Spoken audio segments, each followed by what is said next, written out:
Evening. I think that looks familiar. That looks like you're in El Paso, Texas. We're back in El Paso. Back over to see the wee woman. Okay. Yeah, we're back in El Paso in Texas. Got here Wednesday. Sorry. You're in El Paso, Texas. Oh, hold on. We're coming back at ourselves. Very good, Marty. Very, very, very good indeed. I came over on Wednesday. So, yeah, flight okay. One little problem we had, though, because I have clothes and all stuff here, because I've been a few times, left stuff here, I thought, I don't need a checked bag. I don't need the hassle of fucking taking a bag and all that there. So just booked economy, no checked bag, carry on. Did you get the overhead thing and, not suitcase, the backpack and whatnot? However, I had a special request, Justin, because I had bought Julie a wee present, and she wanted it brought over. And this was, I need it over. Now, cologne. The dag does oats, one that was done for Pochine now. I want it over. So I'm faced with a dilemma, Justin. What do I do? How do I get this through without a checked bag? So how did I do this, Justin? Well, it's over 100 milliliters. Do you know what I had to do? Give it to the airline pilot. Jettison the toothpaste, jettison the deodorant, jettison all that crap, right? Broke it all down into miniatures, stuffed it all in a wee clear plastic bag, brought over the empty bottle, stuffed inside my backpack, and then once we got here, we reincorporated it back into the bottle. Et voila, one happy wee girlfriend and one bottle of cologne makes its way. Is that Homeland Security at the door? Whenever I was clearing the immigration in Dublin, the guy says, do you have any food or alcohol? I says, well, I have a bit of alcohol, but it's all in miniatures. Oh, that's all right. He says, don't worry about that. Well, because we're sitting there going, see if he takes this off me. Oh, she'll go mad. But no, once again, cologne makes its way to El Paso. Ingenuity. You're a bootlegger. Ingenuity does it. Because I was wondering when you said you got there, I thought you maybe sent it to yourself or something like that. There, no. Got it sent. I was at the house, and then we got it brought over. I'll tell you what I also bought. You know those vacuum things you put your clothes in and then vacuum. And use them at the caravan in Ballycliffe. Some job. You fit some heap of stuff into a wee bag. I don't need to bring. The clothes took up zero space. None. Someone else was there. You'll be in the American shopping channels next. They do work. I think they're all work out, but they do work. They do work when you take them apart and put them down again. Oh no, they're great job. Yeah. Got a couple other bits and pieces that I picked up. Julie had a wee holiday earlier on in the year where her and her mum went to New Zealand. So she managed to bring me back a bottle of Pokeno. This is New Zealand whiskey at 43%. I've had a few drinks out of it since Wednesday. Both had a couple of drinks.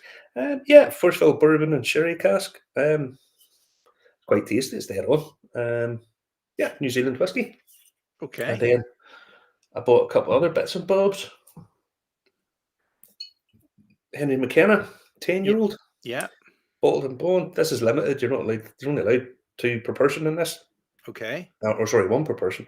Henry McKenna, do you remember we done the thing about the guy from Draperstown? Yeah, I was thinking that up that way, and he was a pioneer of whiskey as well. Yeah, he went over across and then made his fortune. It's not made at the same still. It's made at Heaven Hill Distillery. That's quite tasty. I had a couple of drinks out of it last night. Bought this Oregon Spirit, a wheat whiskey. Because it's one of those, again, there's piles of this stuff over here. They're making it they're doing it sort of experimental stuff and new stuff, and a straight American wheat whiskey, 5-year-old. But this is like $28 or something a bottle. I like the bottle, the presentation, and that's strong. Yeah, it's quite nice. Yeah, it's quite nice. The wee button at the top and stuff. Mm-hmm. I mean, you have to the likes of these kind of things. Well, number one, you want to try them to find out what are they any good. Sort of expand your palate type thing. What wheat whiskies, are they any good? The thing about it is, this is the competition that everybody's facing these days. You know, you can pick this up for less than $30 a bottle. There's loads of variations and permutations of stuff on the shelves over here. Lots of stuff, as it. I mean, it's America, and that's kind of what they pride themselves on. So this is a competition that certainly Irish whiskey and Scotland is facing too. You know, there's more and more of this stuff appearing on the shelves. Experimental stuff, new stuff, and it's at a very, very, very affordable price. I was in an off license today. I'll explain all in a wee minute. And the Irish whiskey contingent stuff, some of it good, yeah, some of it okay, but a lot of it's like not great. You have the sort of bottom of the bargain stuff, brands that we don't get back home, and they're dirt cheap, but they're rubbishy brands, if you know what I mean. I mean, How do they survive and make money then, Marty? well, the thing is that they're doing it on a big scale. You know, they're not doing the high end, high price, low volume stuff. They're doing big volume, or that's what they're trying to do. But I mean, there's loads of Proper 12 and that Proper 12 Apple and all that crap. And then there's like brands that we just don't get. Now, probably it's like O'Reilly's and Billy Higgins Goat or whatever. You know, there's all this kind of rubbish. So I don't really want to waste my money buying them because I know what they're going to be. I know they're going to be just generic blend, not very appealing or very nice stuff. Which is, it's not great for the Irish whiskey contingent, if you know what I mean. But that's what it is. It is. Listen, we better say hello to some people tonight. We're 6 minutes in tonight already. Darren Flex saying, good evening, gents. Been a while since I've managed to catch you live. That's the beauty of the internet. You have permanent watch again there on YouTube. Dead easy to find. Just, it's dead easy. Irish whiskey review, Type it in. You'll find us. We do come up. We're growing and growing, steadily growing towards the all important 1,000 subscribers. We're on YouTube, we're on LinkedIn, we're on Twitch, we're on Telegram, we're on Twitter, we're on Facebook, wherever you get your podcasts from. We always try to do a show on a Saturday night, if not live, but it might be on a Friday, it might be on a Sunday, it might be a pre-recorded, but we usually always try to do a main show every week. So we do try, but sometimes, and I know this comes as a shock to some people. Sometimes we do have a social life. I know this sounds bizarre, but sometimes we do. Yeah, people think we're AI. People think there's actual people think we're AI and like Max Headroom. You are like Max Headroom. I know. Something. That's Peter. Good evening from California. Peter's slumming it up there in California. I mean, I don't know how he does it. The man's just a workaholic. He never stops. Good on him. You know, fair play.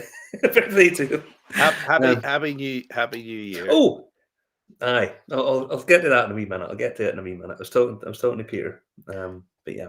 Remember to comment, like, and share. Hit like, hit share, especially on Facebook, and that sends it to your friends that are whiskey people as well. If you tag them, they'll get it directly as well. So there you go. What's on the show tonight then, Marty? Because it's we're looking back at the year. Yeah, I'm going to have a wee bit of a run back of some of the stuff that's happened during the year, things that we've done, things that I've done, things that have landmarks for other people and all that kind of stuff. But we do a wee bit of news first, won't we? Just some stuff. Well, the first up is the news, and being stateside, I suppose this is much more important to them than it is to people back over home, is that the EU and the US have delayed. They haven't struck it off yet. The tariffs that are being going to be implemented on American spirits. This has been going on for years now. It was President Trump brought them in to start with. He put a 25% tax or tariff on steel and 10% aluminium. Then the EU said, "Oh, we need to counter that," so they put a tax on Harley Davidsons and all that kind of stuff. And one of the things was distilled spirits, so they put a 50% tax on American spirits. Let's be honest, that the category that people automatically assume is bourbon, but it's a bit wider than that these days. So they have decided to delay this. They still haven't found a total solution to this, but it's just it's sort of looming over things, you know. It's not. I think everybody wants like free trade, but it has to be on a level playing field, you know. If you're going to bring in these tariffs, where does it stop? Because they bring it in on steel and aluminium. You bring it in on motorbikes and cars and whiskey, and then they put it in on I don't know, televisions, and you put it in. You know, where does it stop? So hopefully they can find a way and get all of that out, shit out the road, and it'll go. I mean, I sent you a link there to a Kentucky. What they've decided to do is what they've done. They've posted that bourbon is just flying. This year, $2.1 billion investment in it, 700 new jobs created, 76 million tourists, 47 distilleries now on the Bourbon Trail in Kentucky. You know, they're selling loads of stuff at home, and the export market to the EU and the UK would be being badly hit at 50% tariff. Can I tell? How many tourists did you say there? Now, this is probably tourists to the state, Right. but they say 76 million tourists. Now, it's incredible. That is incredible. Whenever you consider that all of the Scottish distilleries combined get something like 2.6 million tourists. Yeah. You know, these guys, I mean, it's huge business, and more investment going into it. You know, we talk about the investment going into Irish distilleries and investment going into Scottish distilleries as well. Huge. These guys are smashing it out of the park, and more power to them. You know, so but all good. Yeah. Now, more good news for UK producers is probably the best way of putting this, because it's reported this week the UK government has reported, and it's in This Money financial magazine, that chocolate makers and British whiskey producers. Now remember, UK whiskey producers also encompasses Northern Ireland, so the guys that are distilling in County Down and Bushmills and all that kind of stuff. Well, this is beneficial to them too. The UK signed to become a member of this is a bit of a mouthful, that's why I had to read it off the screen, the Comprehensive and Progressive Agreement for Trans-Pacific Partnership. Now, that's a trading bloc of 11 countries, which includes Australia, Brunei, Canada, Chile, Japan, Malaysia, Singapore, are buying up, increasing drastically the amount of whiskey that they're buying. So, for example, it says here Singapore has increased 31%. Now, automatically you go, well, how much would Singapore be buying to start with? It's up to £380 million. That's no small change. You know, that's it's not very big. It's not a very big country, Marty, is it? Singapore, really? Well, put it like this: they're buying £380 million worth of stuff, of whiskey. So it's a lot. Malaysia up 43%, and it says that's set to continue that trend. So that's good news for producers. Again, it's like everyone else, you have to weigh it up. How much have they lost much going into France or into Germany against what they're going to be selling in Japan and so on? It is what it is, but it's good news for the producers that they're getting into these markets. You know, very, very, very good. Very, very good. Who would have thought it? I mean, of course, chocolate connection. Hans Sloan, chocolate. A lot of people know strong connection with Ireland and Kellylay. Kellylay, it's from Kellylay. If you ever go to the British Museum, Hans Sloan, Dr. Hans Sloan, Sloane Square, and all London's named after him. Basically founded the British Museum, and you go in, and the first thing they tell you is he had connections to the slave trade. He done this, he done that. It's very bad, very bad, very bad. So what you go do? Just pull the building down then. I Just wonder pull what. it down. Knock it all down. I wonder No if you stale went. chocolate. I wonder if you went in, would they tell them that they'd been selling off the goods on the black market? Would they tell you that first off? I think if we're going to say that, they should have to. It just does my Full head in. disclosure. Full Full disclosure. disclosure. Right, when Yeah. we go down and see any of the Roman artifacts, tell us all about Rome, about how Rome was based on the slave economy. Go over to Greece, we'll do the same over there. Go over to every. It's just right, okay. That amount, that's what you need to do. When we byline, kind of take it as what happened, what happened contemporary. Don't whoosh, whoosh, whoosh, whoosh, whoosh. It's like one of them, not one of them Catholic cults that they hit back at each other and go on.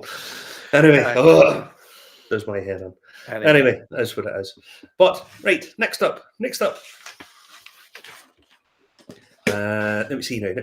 Oh, the whiskey novice. You must have shown around 76 million tourists around by now, surely, Marty. No, we're in the front of hand, because anytime there's a tour, those two just go, Marty, when you go. I love doing it. I love showing people around it. Why would you not? Very good. It's some spot. It's just amazing. That's amazing. And there's Andy saying, hope you had a good Christmas. I had a bloody excellent Christmas. I honestly, I had one of the best Christmases I've ever had in my life. Did I tell you where it was? I've seen the pictures.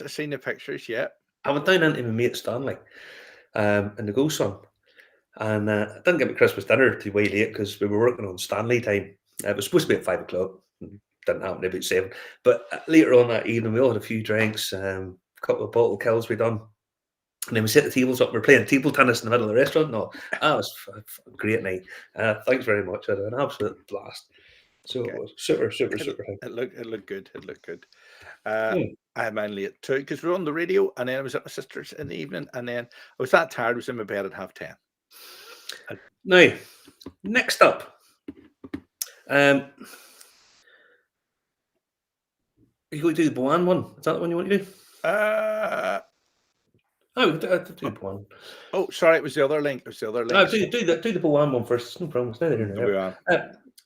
Boan Distillery down there in the Boyne Valley have brought out the new winter solstice vintage mash bill.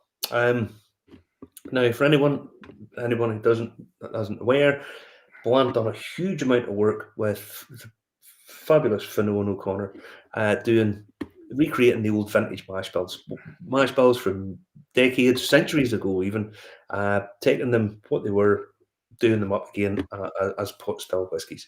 Now, what this one is, this is on pre-sale on the website. It's a single cask. The mash bill is 40% malt, 35% barley, 17.5% oats, 5% wheat, and 2.5% rye. Went into an Oloroso sherry hogshead, and that is Preston's of Dundalk. For anyone who doesn't know, Preston's, if you go into the front of hand, basically the first thing on the right-hand side is old bottles of Jameson, bottled by Preston's. They were an indie bottler, bonder, down in Drogheda, not Dundalk. And so this was a mash bill that he found and has recreated. Now, there's not been much of this. I'm not sure how many bottles there is. Let me see. It's bottled at 59.91%. I'm not sure. Does it say how many bottles there is? I can't see. It says that there's only 2 bottles each, so it looks good. You're only allowed 2 bottles per person, but I mean, there's easy ways around that. It's 150 euro bottle, it says there. Mm-hmm.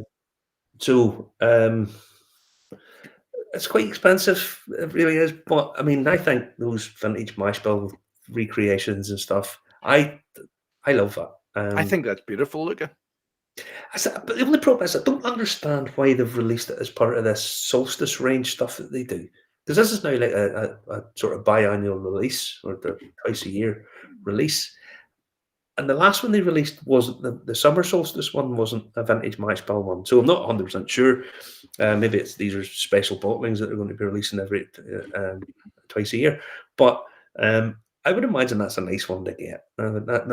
Those mixed mash bill things will be, I think, to be honest, it's probably the future of Irish whiskey. People heading down the route of non-compliant, non-PGI compliant pot stills, there'll be a lot more of these coming out because people think, well, why not paint it with a bigger palette, you know? Does it not dilute the brand and the quality? Well, it kind of. The problem was the technical file for pot stills was so narrow to start with, and that'll change. I mean, we've kind of know that that's going to be adapted and changed. To what? Who knows? But the likes of this is a historic recreation. You're tasting something that's, in essence, similar to what would have been back in the day. Worth buying for keeping or worth buying for drinking? I'm going to say it's probably not going to make vast sums in the resale market. It's got a couple of USPs about it. It's a single cask, bottling with sort of as part of the whole Finone thing going forward. Is that going to be worth a lot of money going forward? Possibly, maybe. But I don't know. I don't know. But well worth trying and tasting. Well worth getting a taste. But a nice one to have. Good. Now, next up, this caught my eye. Now, the guy who founded Whistle Pig, well, I think he got sort of ceremonially bit out of it when it got took over. But he bought a chateau in France, and his name's Raj Peter Bhakta, and he bought this chateau in France, and it had some Calvados and Armagnac and whatnot in the cellars. Now, he has brought out a thing called Bhakta 1928. Okay, now I sent you the link there. Wow. And it looks beautiful. I mean, it looks nice. $69 a bottle. Art Deco. Yes, it's a recreation of the swinging 60s, or swinging 20s, I should say. Now, once you scroll down a little bit, if you scroll down to the bottle specs, just scroll down to the bottle specs there. Because I want to just scroll down to the bottle specs, just skip through bottle specs, on down, bottle specs. Now, bottle specs, you went past it, Justin. Up of it. Yeah, I can't see it. Right, there. So, what it says is bottle specs, average age 14 years, proof 100, type blend, bottled in Vermont, bottle size 750 milliliters. Now, if you come on, it says on the thing that it's whiskey perfected, okay? But, and here's the catch. It's not actually whiskey. It's not actually really anything. It says there that it's a 14-year-old blend, but it's not. What it is it's 2018 rye whiskey, makes up 60% of the bottling. Then it's blended with XO Calvados, 30% Calvados in it. And then it's 10% Armagnac. Now, it is 5 different vintages of Armagnac. 1928, hence the name of the bottle. 1941, 1962, 1973, and 1996. Now, because I'm in the grand old US of A, and you can get anything you want pretty much anytime you want, what I did was I went and bought a bottle of it. Right. Now, I had a bloody hard time finding this. In fact, I couldn't find it. I had 5 people in the liquor store trying to figure out where the hell this was. So what do you bottle this as, Justin? Now, it says on the label, just here, it says... Hold on, I'll blow you up. Whiskey perfected. But it's not a whiskey. It's whiskey blended with Calvados and Armagnac. So where do you find this? Do you find it in the rye whiskey section? Didn't find it there. Do you find it in the flavoured whiskey section? Didn't find it there. Do you find it in the Calvados section? Didn't find it there. In the Armagnac section? Didn't find it there. Couldn't find it. So had 5 people running around. I do have to say it was 5 men running around. And then I thought they'd given up because they were sort of talking to other people. And then lo and behold, over comes this guy with a girl who worked in it. And she says, oh, found it. She found it there. So like most things, whenever a guy can't find something, you get a woman over, she'll find it for you in no time. Where did they get this lovely bottle now? They had it in the tequila section because I didn't know where the fuck to put it. Okay, yeah. Now, I'm going to open this because I think it's a bit of a strange beast. But I'm not going to say that it's not tasty. It's just it's not whiskey. Okay. And if there's a video on that link, and I don't think we want to play it because it goes on, and the two guys that are doing it are very annoying. But Is that us? no. I mean, the bottle looks fantastic, but whenever it says 1928, well, we can't really get that. Whenever it says 1928, there's probably about 3 drops of 1928 Armagnac in this. Although saying that, you can buy Armagnac, so really quite reasonable. But I'm going to say, they talk about how we've perfected whiskey, we've got the lovely rye, and then what we do is we bring in this ultra-aged Armagnac, and it gives it depth and body and character, but the Calvados is there and all this. Yeah, I'm not saying this is not going to be nice. Maybe the nicest thing I've tasted all year. I don't know. But don't come out with it's whiskey perfected, because it's not. You know. How do they get away with that? Well, it's just, I suppose they can, you know. Is it like I can't believe it's not butter? You should. I can't believe it's not whiskey. It could be. I can't believe it's not whiskey because it ain't. Well, I know on the nose it's quite pleasant actually.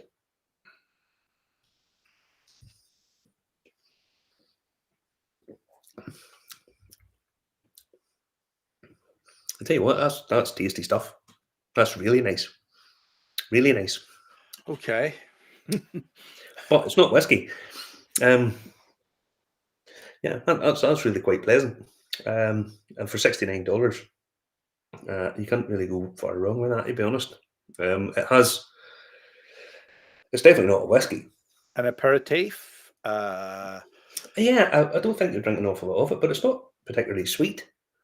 It does have, I'm going to say the Calvados comes across an awful lot more. I mean, obviously this is just open, so you have to leave it a month maybe to get a better appreciation of it. But I'm going to say that that's actually really quite pleasant on first impressions. Okay. And the Calvados probably kicks out a bit more than anything else. You know, in saying that, you're definitely getting the whiskey element to it.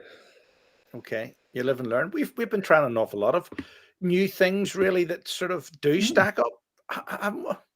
Well, here's another thing.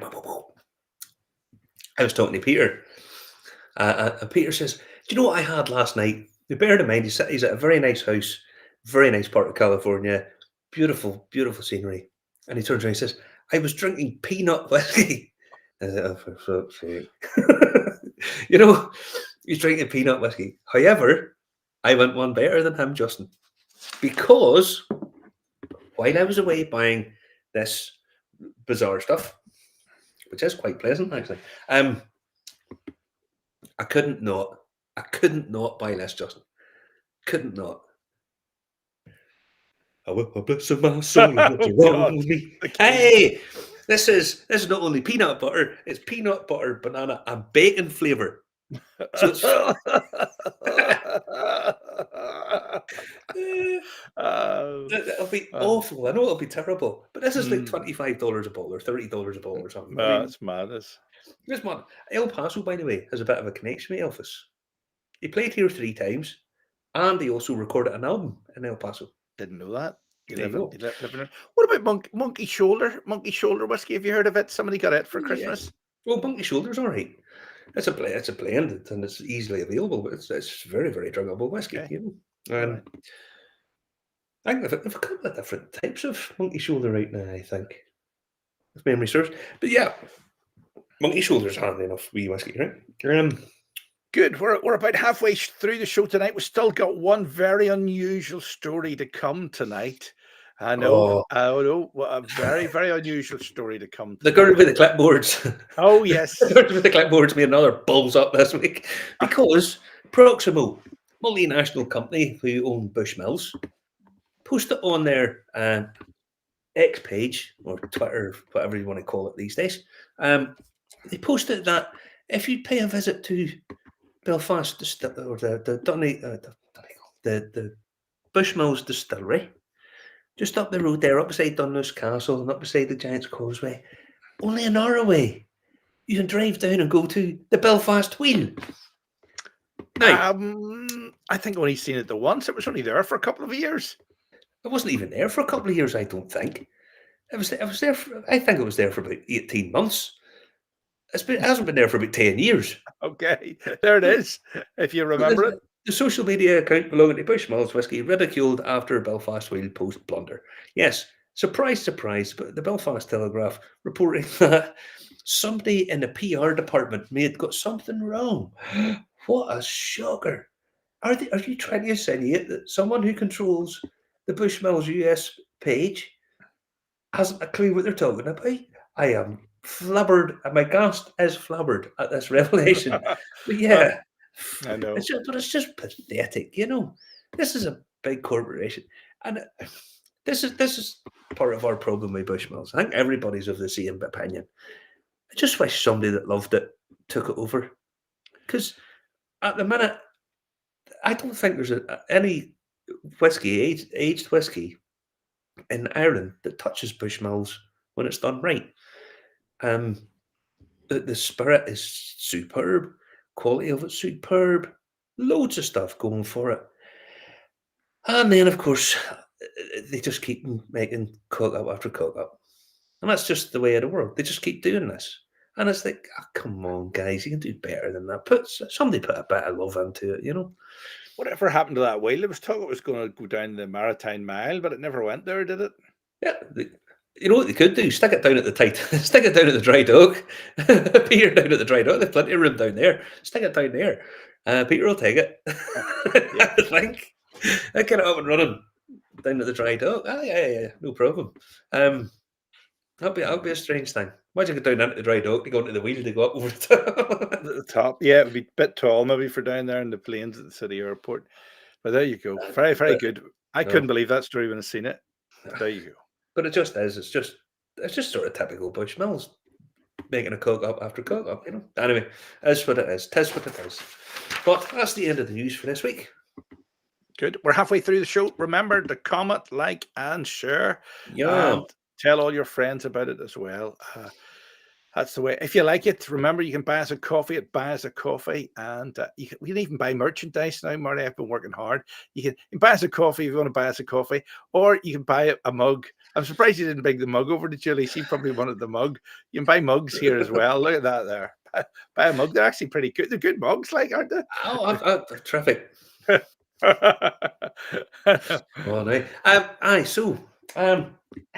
Well, Sandy, what did anybody get for Christmas? Did anybody get a nice whiskey wise for Christmas? Most people get the obligatory whiskey stones. Somebody will buy you whiskey stones that nobody ever uses, but because it's something to do with whiskey, people just go, "Oh, buy he drinks whiskey, get that." But did anybody get any nice bottles? Bottle of Drambuie. Okay. You know the story about Drambuie, Bonnie Prince Charlie and all that crap? Oh, tell us. Supposedly it was Bonnie Prince Charlie brought it over from the continent, and after the fall of Culloden, some mysterious man appeared at the Isle of Skye with this recipe for this stuff, and that was how Drambuie was born. Yeah, it's a bit the sickly sweet liqueur type stuff. I had a rough night one time on Benedictine. I don't have a sweet tooth, but you know, whenever you're 3 or 4 drinks and 5 drinks and you go, I'll drink that there.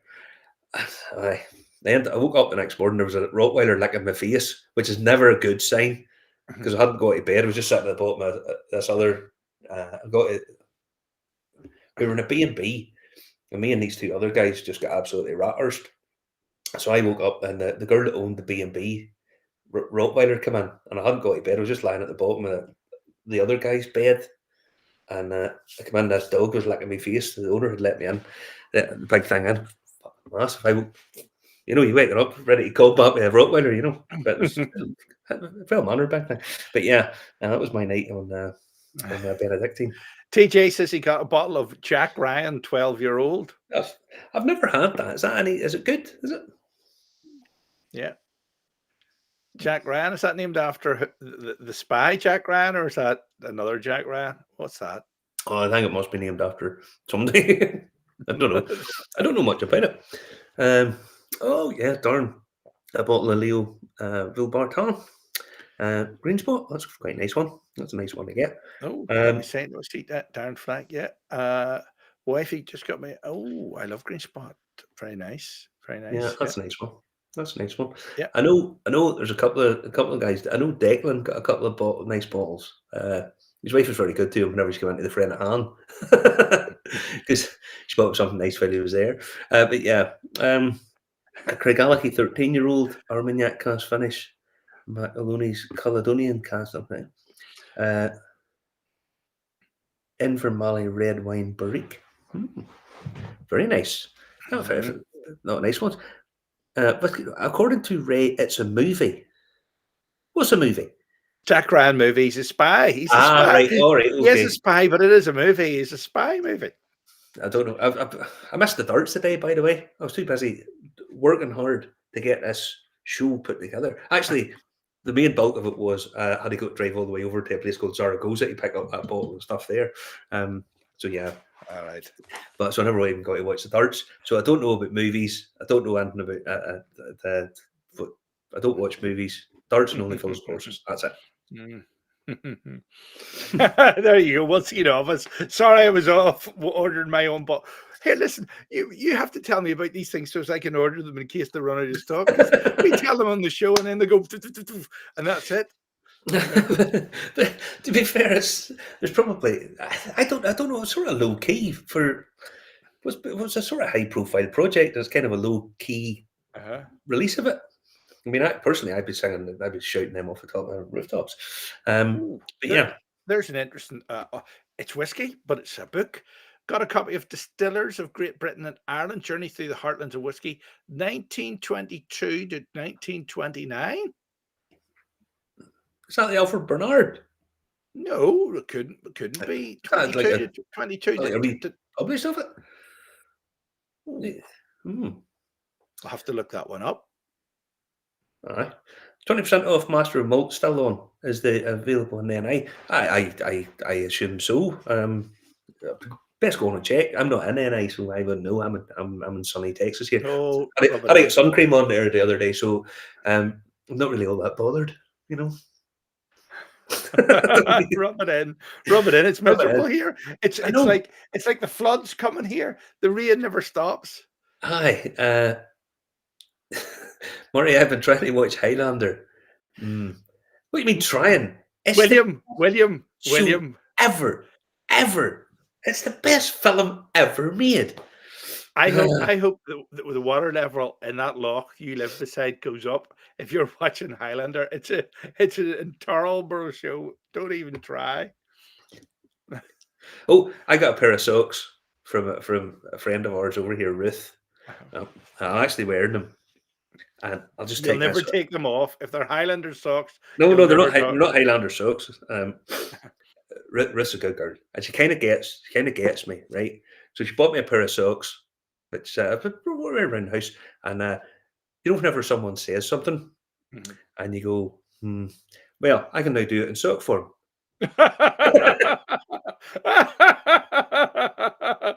know. Ah, ah, yeah, Yes. yeah, mhm, yeah, Aye. yeah. Very good, very good. Aye. What is Michael Caldwell saying?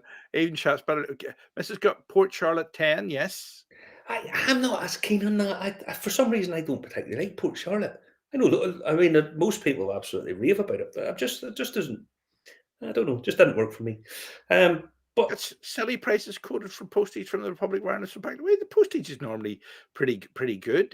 With the couriers they use, it's it normally. depends who what courier they're using. Some of them's a joke. So they I are. know. Master of Malt ends tonight. Declan says it ends tonight. Yeah. So pretty cool. Do you want to do a wee quick run through some of the stuff we've done this year? Well, have we a wee quick look back? What do you want to run with first? Well, pull it up because I've a wee list of stuff here because I know I sent stuff over to you and it was a bit up and down. That is the list. So earlier on, January this year, I was in San Diego at the whiskey house in San Diego with the largest collection of whiskey of any bar in the world, as said by the Guinness Book of World Records.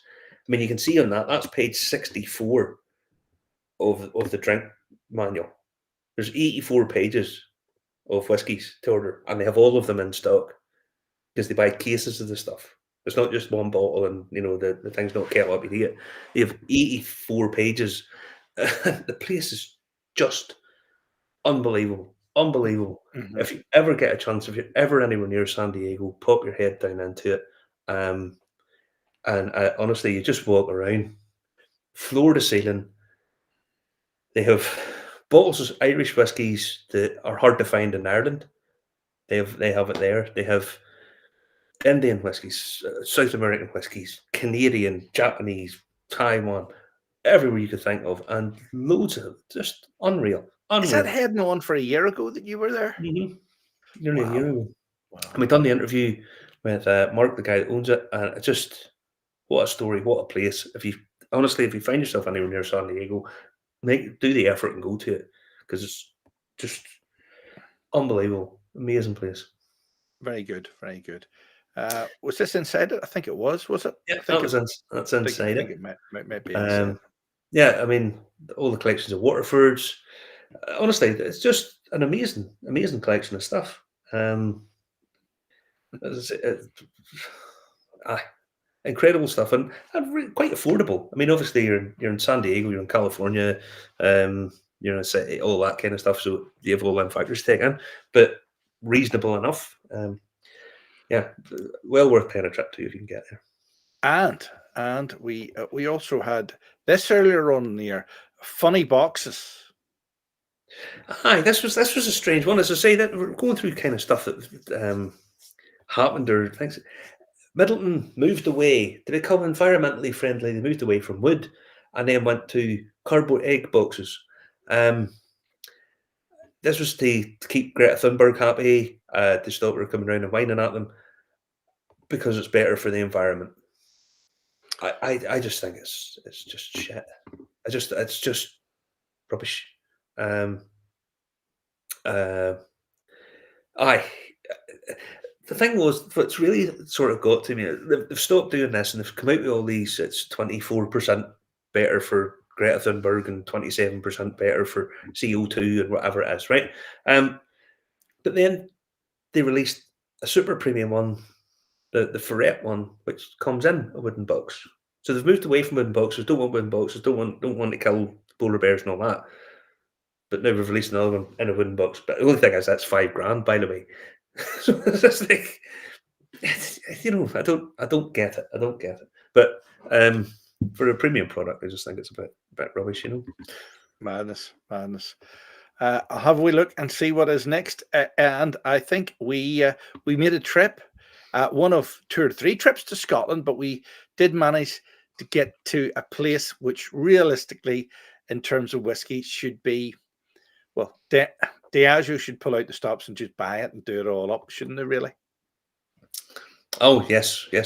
Over at Kennet Pans. I know it doesn't look like much, but that's basically the birthplace of industrial whiskey. That's if you haven't watched the interview we did about the whole thing, that was the first place in Scotland to have a steam engine. It was the first place in Scotland to have a railway track. It was the first place. Kilbeggy, which was beside it, the sort of sister distillery, was the first place to have the railway track. But that area, and it's just like it just sits there rotten and falling to bits. But that's where Jameson would have first learned distilling because he married into the family and then came across to Ireland and took over Bow Street and whatnot. So I mean, it was just incredible. And learning about the history of the whole place and how it's managed to survive. Amazing. There's a beautiful website, the Kennet Pans website. Just fantastic. And it was just about to go somewhere before lockdown hit, and then it was, I don't know, no idea. But I was flabbergasted at something. There's 3 names there that all connected with that. Yeah. You know, all connected there, and that's basically where it all started. Scottish industrial whiskey. They were doing it on a massive scale. Before that, it was all done basically on a farm, or well, to be honest, all done at the big lord's house or a home farm. But just incredible, incredible. But yeah, super. That was something special around there. Something special. And then you had a rather funny experience down at this place as well. Nobody knew where it was. Hi, go down to Row and Go, and it's like Diageo spent millions in this place, millions, and the local taxi driver. It wasn't even an Uber driver. You know, one of the guys just straight off the boat kind of thing. It wasn't. It wasn't. I says, "Oh, can you take me up to the Row and Go Distillery?" Where's that? I was like, you, they spent millions in this. I actually the guy had to put it in the sat nav. He said, "All right, I know where it is now." Because I was trying to explain where it was because I couldn't actually remember the name of the street, which a bit remiss of me. But honest to God, and I thought, oh, maybe it's just that one driver. But then sure, we were talking to somebody, and they said, "Oh, their taxi driver, they hadn't a clue where it was either." So I don't know. Are Diageo taking Irish whiskey seriously? I don't know. Maybe they are. Maybe they're not. uh, I think that's inside it, isn't it? Yeah, that's inside. It's beautiful, beautiful inside. Like, Beautiful inside it. they Yeah. haven't skimped on money. Mm-hmm. Aye. Madness. And Oh, that's up in the Johnny Walker experience. I think I maybe got those pictures a wee bit out of line because that's the Johnny Walker experience. Skip over that one because we'll come to that a wee bit there. right, no, it actually loaded them by date for I one know. I strange think reason. I put that one in kind of by accident. Shall Skip we go over to the it. Titanic? Shall we? Yeah, because that's. I mean, that's you can take away that there's. Aye. Whiskey's back in Belfast. The guys down at Titanic have finally cracked it after many problems. And they got the distillery into the dry dock, into the pump house, sorry, down at the dry dock. And whiskey is now being produced in Belfast for the first time in 90 years. And congratulations to them. I mean, it's a beautiful place. And what they've done, I fully commend what they've done. It's what a project. Yeah. Yeah, it's just it's beautiful. It's historic. It's in keeping with the whole place. So yeah, just really cool. Really I mean, cool. it's stunning too. Actually, it's almost It's up there with Rowan Co. would say, because oh, they had a lot of hoops to jump through, really, didn't they? yeah. Well, I think the thing about Rowan Co is Diageo are have more money than God. You know, they're just. I mean, they sign a check for 40 million. That's no problem to them. This was done by a local guy, local money, local people doing it. The stills being brought over from the best still maker in the world, Forsyths. And there's a drop of their new make. That And he Damien near would do. died in the process of doing it. Oh no, who? Peter got hit by a bus. Remember? Oh no, sure that was long after that. Yep. I was up and running. No, he's talking about bringing out a whiskey bottling whiskey called "Hit by a Bus." Just to raise money for, I think it's the air ambulance. I think he's going to do it for. All right. I was talking to him there just before Christmas, and he was saying about he's just how lucky he was, and he's a great guy. He's a real asset, you know. Just a really nice guy, and he was really nice. Whenever I gave him a quick ring, asked him if he would come down and. And give us a wee chat the day we had a day out with William and all the rest of the guys who came along. And he came down, he couldn't have been nicer. Just a really top guy. Nice guy.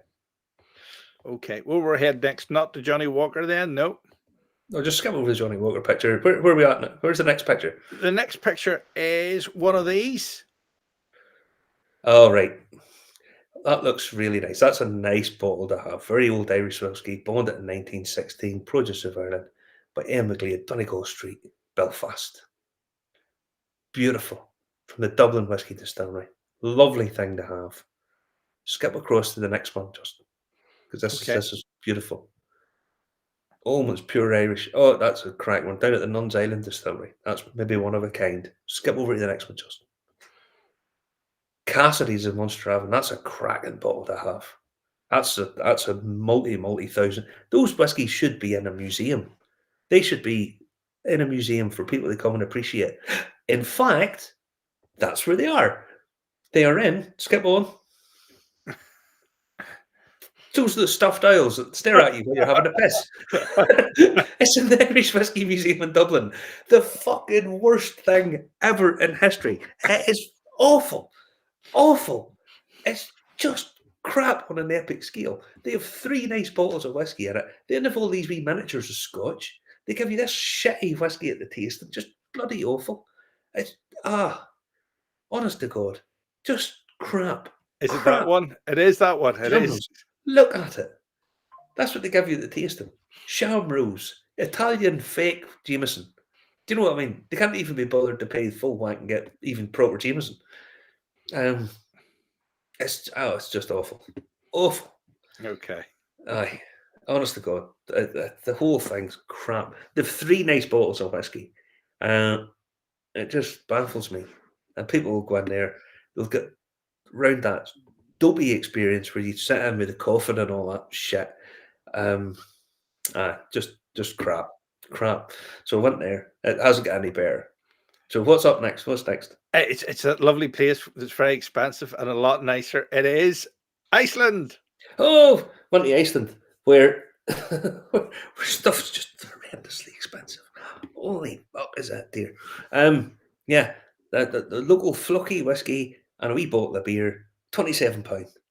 It's like, how on earth?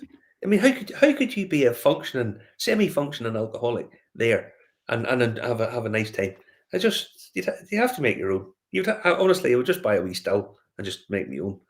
But beautiful place. That was Dylan's. In Reykjavik. That was nice. That was nice. Very good. And then there's been some pretty unusual stuff out this year already. Aye, I have to talk about that. The Silent Valley bottling for the friend at hand. There was only 50 bottles of that sold. Molly obviously keeps stuff for the tasting room, so that people that would set up for tastings and whatnot.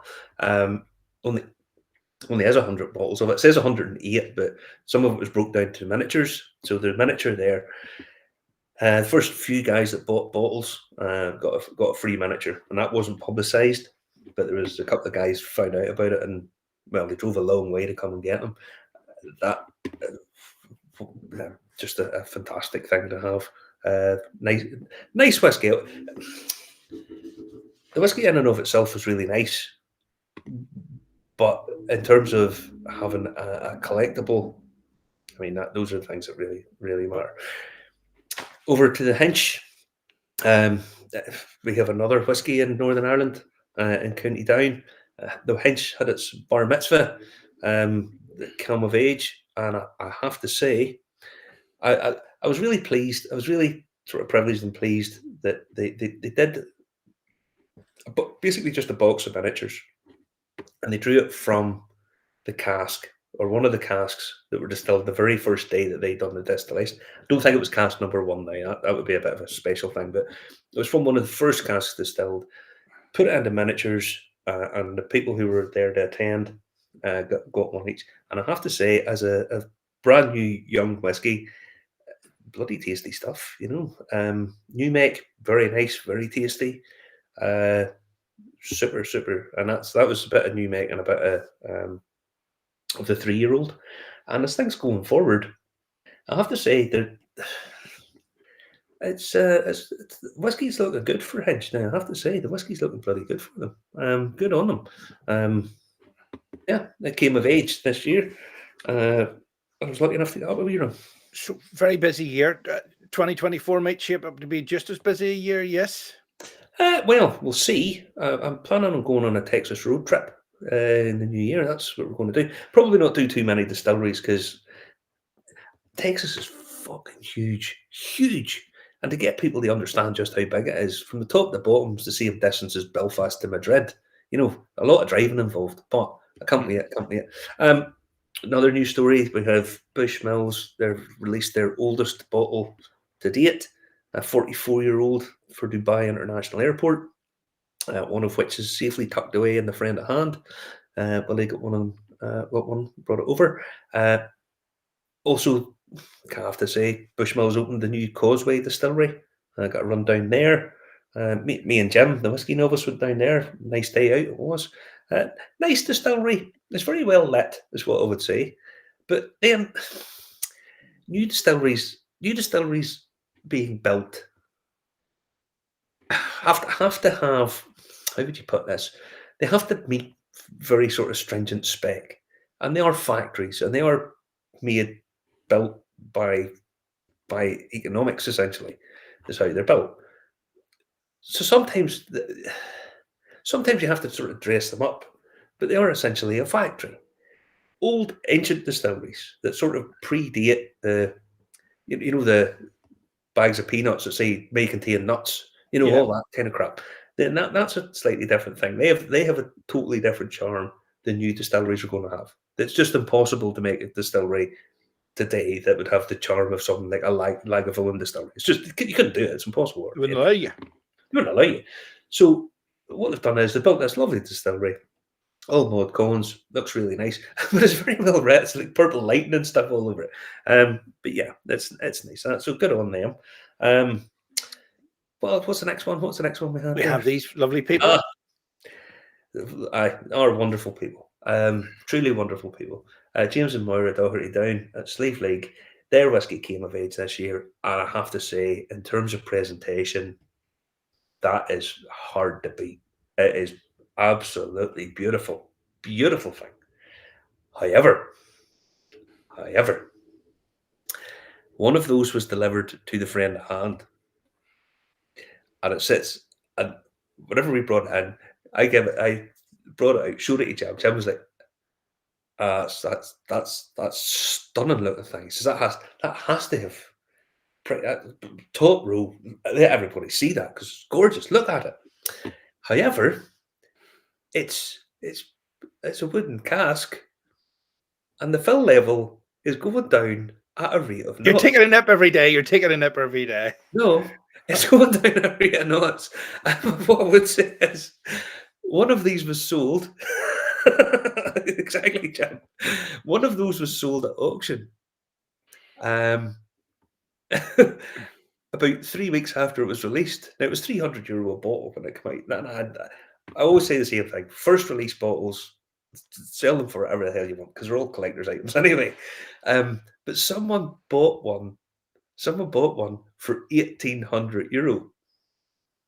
If I was that man, I would be investing in one of those positive pressure. Those CPAP machines that the people that snore put on. An hour long. Put it in that, you start evaporating out because you're going to wash your €1,800. Bye. Au revoir. Arrivederci. I know. Sayonara. Yeah. Beautiful presentation. It just does take an awful lot of the angel's share with it, I would drink it and put brown lemonade in the box, and then you wouldn't need to worry about it. It's funny, me and Jim were thinking something along the same lines. If maybe if we just talked up, me and him could have a couple of drinks. But yeah, they had their first release and top drawer. Good on them. What's the next one? And we're coming up in the final one. So I think you sent through a Tullamore Dew picture as well. I just think that's a story this year. Tullamore Dew couldn't get their bottles.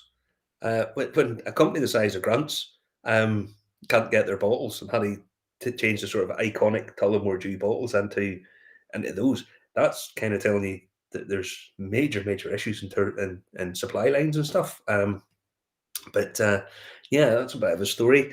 And then this one was this one you featured as well. Very unusual that was the world record bottle. That was the Macallan that sold for a record 2.1 million. Wow. Yeah, most expensive bottle ever sold. Yeah, it's a thing of real beauty and a thing for a sort of a proper museum piece as such. That really should be in a National Museum of Scotland or something. I think that's maybe where that should be destined for, if you can afford it. A massive year for whiskey. A lot of things went on. It is. A few other things that I haven't really put in there. Pars brought out their new rye. That was a story in and of itself. That was a real I think a really good move for them. Nice whiskey, a crossover introducing Irish people to rye whiskey, and Americans who are used to rye whiskey maybe get a bit more familiar with some of the um, what you would call it, Irish stuff. Belfast Whiskey Week happened again. Loads of events, loads of stuff going on. It's happening again this year. We had a day out in August. I'm trying to think of a Is couple that of other. August? It's like 6 months ago. Yeah. What else was there? What else was there? Oh, went to the Johnny Walker experience. It was pretty cool. Yeah. Whole way through that. Um, oh, I can't not mention going to the 2 whiskey festivals in Scotland. Yeah. The Clackmannshire Whiskey Festival, as always, over in Alloa. Just brilliant, lovely. Just Graham and Serena. We have such a good time over there. We really do. And then they upscaled it. They went to Edinburgh, as some American people say, over to Edinburgh. I can't even stay on focus. Hopefully, we should be doing that again this year. Fingers crossed. Maybe yeah, even further afield if we're about, if we can get. there's loads of stuff. Jim's just brought up Jean-Claude Van Damme. How could we forget? How could we forget the new face of Irish whiskey is Jean-Claude Van Damme? How on earth could we forget this? There's so much. Listen, look back. There's, All the content is on there on YouTube. Look back. but there's You loads can of see it stuff. all. Loads of stuff. I know everything. I haven't done I haven't done reviews for a few months. There's a couple of reasons for it. One, not particularly. I've had the cold so many times this year that my palate and stuff has sort of went a little bit awry, a little bit strange for a day or two. So I need to sort of reset, if you like, and that's why I haven't been doing too many reviews. If I had to pick a whiskey of the year, and it always comes people that I've drunk a few really, really good ones this year, but when it's all boils down to it, what whiskey did I drink that I thought was superb and had a story to it? Because again, we opened the Dunville's, the Port Morant one. Mm-hmm. Lovely whiskey. I've had it before. Lovely, lovely, lovely whiskey. I bought that bottle of Harrods 8-year-old whiskey for a couple of quid off an auction, and I thought it was superb. I thought it was really, really good quality stuff. You're going to say Old Cumber. You're going to say Old Cumber here, aren't you? No, I'm No. not. I think the best whiskey I tasted this year, and one that had a story, one that I thought was really, really good. It kind of blew me away how good it was, and it kind of had a story, and it kind of had meaning. Was the Edinburgh Whiskey Festival bottling for My Name Is Doddy. Okay. The Royal Brackley Fino and Muscatel one done by the guys over at Fib Whiskey. That was just superb. It was so good. 100 quid a bottle. I thought, wow, absolutely superb. Really, really, real lovely depth of flavour. Real fantastic stuff. Yeah. And I've got to ask it because Anthony Sillett's asked it. He mightn't have tuned in for a while. He mightn't have noticed the beard. This might not be staying much longer. I've been told, Julia's told me that I have to have this for a Texas road trip. It may be adapted for the Texas road trip, but I probably will not keep this. Is that to go with your 10-gallon hat and your Judd purse and your 6 Oh no! shooters? Yeah. Well, you wouldn't wear don't be wearing joggers in Texas because the dusters or whatever. What are no, they called? the chaps or something like that. No, no, I have my cowboy boots. I have my hat. I have my facial hair. That way, I'll not look out of place in Texas. Nobody's going to take a pop shot at me. Don't forget, I watched the documentary on ZZ Top on Netflix. All you need is a MAGA hat. MAGA hat. Oh, but the documentary on ZZ Top, where they said they had long hair in the 70s in Texas, and that was dangerous. It wasn't that it was out of fashion, that it was dangerous. Somebody might have shot them for it. So that's the type of country I'm in. But yeah, if I had to pick my whiskey of the year, I'll pick the Edinburgh Whiskey Festival's Royal Brackley 14-year-old Muscatel and Fino, done by the guys at Fib for My Name Is Doddy. I thought it was superb. Absolutely awesome stuff. Okay. There's Anthony said he's been working on Sundays, so he's missed out on the live show. Yes, yes. We forgive you. We're live on YouTube, Facebook, LinkedIn, Telegram, Twitch, Twitter, all those sorts of things, wherever you get your podcast from. Even the whiskey novels, even Jim liked it. Yeah, I know he liked it really because he sent me a message. Any chance of getting another bottle of that? I was like, nah, it's all gone, buddy. It didn't last about too long. But yeah, listen, had an absolute blast with you guys all year. Thanks for watching. We'll doing the same next year. Doing the same next year. If you like it, remember to support us and buy us a coffee. You can buy merchandise as well. You can see where it is. It's dead easy to find. There's our Jim Beard. Jim Beard. Well, there's a guy called the Beard who is a competitive eater, and he does shows in America. He's actually quite good on YouTube as well. Have you ever seen your woman, Leah Schutzgiver or something her name is? I haven't seen her. No, at all. Oh, no. Jesus Christ! She's really, really good looking girl, and she eats like your big man Eddie Hall, the world's strongest man, Eddie Hall. Yes, yeah. She sits down beside him, and the two of them are like friends, chatting away. And they've like 8 burgers. It's this mountain of food. Yeah. She's finished, and he's only like 2 burgers in. And he's looking at her going, "How the hell do you do that?" And he's like a burst sofa. He's just munching away. I know. But yeah, unreal. I know. There you go. Listen, thanks very much for watching. Happy New Year, everybody. All the best, whatever you're doing. And here's to 2024. All right, guys. Take care. Night. New Year.